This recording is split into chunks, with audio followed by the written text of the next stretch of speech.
Mga idol, welcome back to my channel. Update natin itong ating ginawang plastic laminated formica. Yan. Yan po. Huwag nyo na rin sana kalimutan na i-subscribe ang ating munting YouTube channel para makatulong na rin po sa pag-angat. At yan. Maraming salamat po. Samahan nyo po ako. Let's go! Yan. Welcome back to my channel mga idol. Mag-update po tayo dito sa ating gagawing counter. Bali ito po, lalagyan siya ng kalan, gasol. Gustong ipa-renovate ng may-ari. Tapos papalitan siya ng formica. Laminated formica po. Kasi ito, laminated formica na po itong babaklasin natin. Gusto nilang paalis kasi ayan po, basag-basag na yung mga kanto. Ano na siya, medyo ayan, kagaya nito, wala na siya, kulang-kulang na yung parts ng ating formica, kaya gusto kong papalitan. Yan, kagaya nito, bumukol na siya, hindi na siya maayos yung pagkakadikit ng formica. Yan, tatanggalin na po natin yan para palitan ng bagong kulay.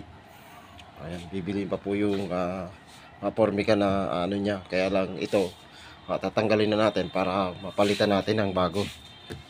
Yun, ewan ko kung anong kulay, pero siya na yung bibili para sigurado tayong gustong gusto niya yung kulay na ikakabit natin dito para sa ating counter na paglalagyan. Diretso nandito na rin yung kalan niya.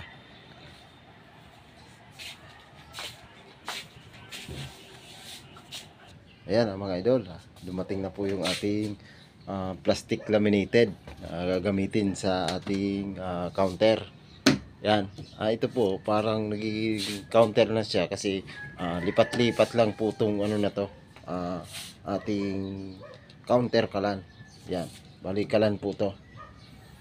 Diretso, malapad po siya kasi pwede na siya ditong pest, magkakapi sila. Yan, may upuan lang dito. Ayan, parang style naka-dining set na siya kasi malapad yung ano niya. May upuan lang yan. Tapos ito po ay lalaminated natin. Nung nakaraan binalis natin yung laminated niya, yung plastic laminated niya. Yan, ito po yung mga inalis natin na plastic laminated niya. Papalitan naman natin ito ng ating formica plastic laminated. Yan, ito po yung nabili natin na plastic laminated. Yan. Tapos meron din tayong nabiling slider just para sa drawer. Tapos rugby. Yan po yung ating mga materials na gagamitin dito sa ating pag-laminated. Yan. Yan mga idol, ito na. Sisimulan na natin itong ating pag-laminate. Yan.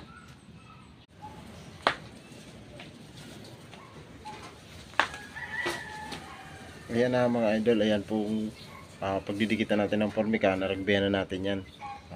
Bali sinukatan na rin natin yan ng ating ididikit na formica, na plastic formica. Ito na po, yan, natabasan na rin natin. Tapos yan, naragbihan natin yan. Yan, ito nadikitan ko na kanina. Hindi ko na napakita kung paano ko ginawa. Yan, ito, tapos ito naman, ano nito, balhag lang ang ihasa natin dyan.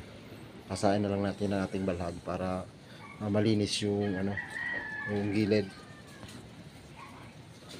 Yan. Yan, lalagyan na rin natin yan. Ito naman black. Tapos yan, didikit natin dito. Maglalagbi lang tayo mga idol. Yan, ito na po mga idol yung ating plastic laminated formica po yung ating ginamit dyan. Yan. Granite yung design niya dito. Tapos black lang yung paikot sa gilid. Solid po yung ating pagkakapormika dyan mga idol. Tapos ito, lagi po pag kayo nagpopormika, lagi po, halimbawa ito yung ibabaw, lagi siyang naka-overlap dito para yung ilalagay natin dito sa baseboard nya naka ano lang siya dyan, nakatusok. Pangit kasing laging nakalitaw yung sa baseboard nya, yung parang ano niya dito, paikot. Pangit po yan na nakakita dyan sa ibabaw. Kaya lagi po yan ito yung lagi naka-overlap para pag inano natin dyan, hinasa na lang natin, asa-asain na lang natin to para maalis yung kanto, ano niya, yung sobra niya. Nagpasobra tayo ng konti. Yan. Ito mga idol. Tapos dito, may bubutasin tayo dito ng konti para sa kalan niya. Kasi ito po, kalan. Kalan siya, diretso table na siya. May kalan kasi ano siya, ah, malapad naman siya. Yan. Ito na po. Yan na, pinipinis na lang natin. Bali dito, napaikutan na natin siya. Yan, dito. Hanggang dito. Yan. Ito. Meron pa tayo dito. Drawer face ng ano. Iba-block din natin yan. Yung drawer face ng ating drawer. Para maganda siyang tignan. Para pag ano dito, lahat sila black. Yan. Solid po yung ating gawa dito ng plastic formica natin mga idol.